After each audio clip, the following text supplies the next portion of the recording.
Friendship versus kinship has been a recurrent theme of any power struggle throughout history, no matter whether it is political or business.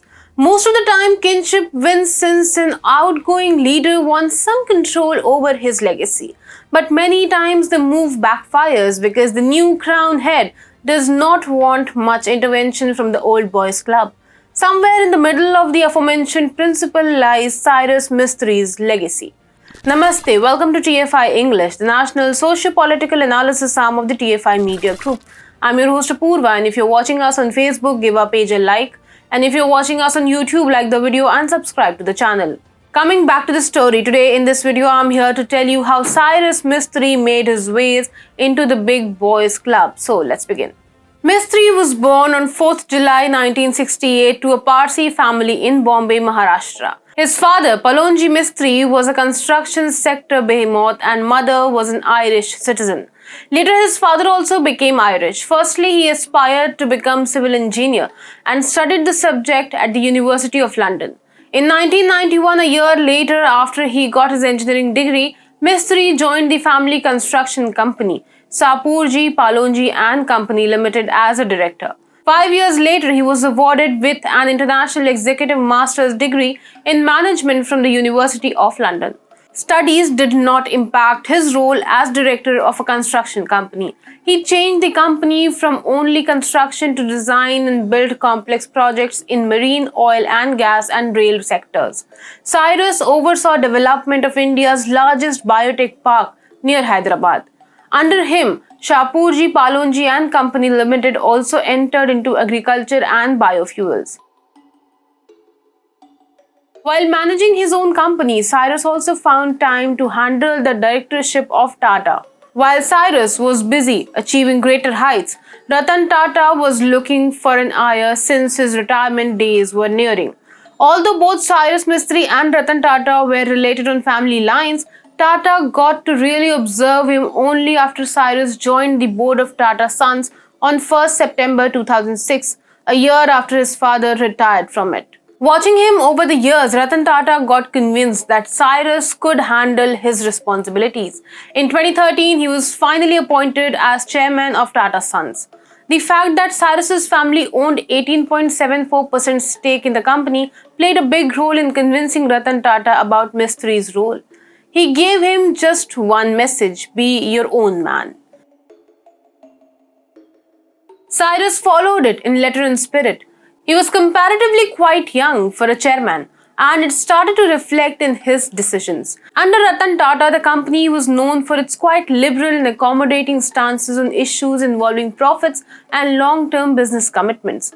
For instance, Tata Consultancy Services is often referred to as a government job of a private sector for taking good care of its employees, something which is not a norm in the corporate world.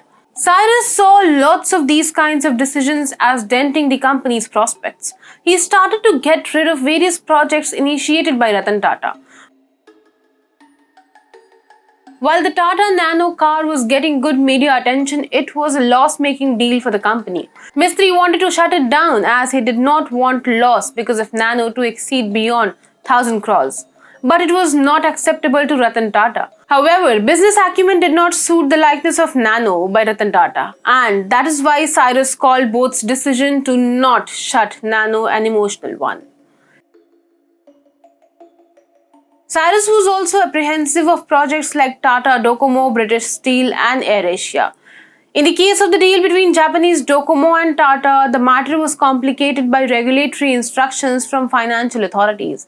However, the way Cyrus was handling it was not acceptable to Ratan Tata. The differences got more intense in the case of British Steel. Cyrus wanted to minimize company's risk in the UK, and so he made a tough decision to sell a loss-making enterprise. Once again, the decision was unpopular, which was reflected in hailing Ratan Tata as a savior after he made a commitment to invest £1 billion in the steel sector of Britain. Similar controversies also arose when Cyrus pitched for getting out of loss-making AirAsia.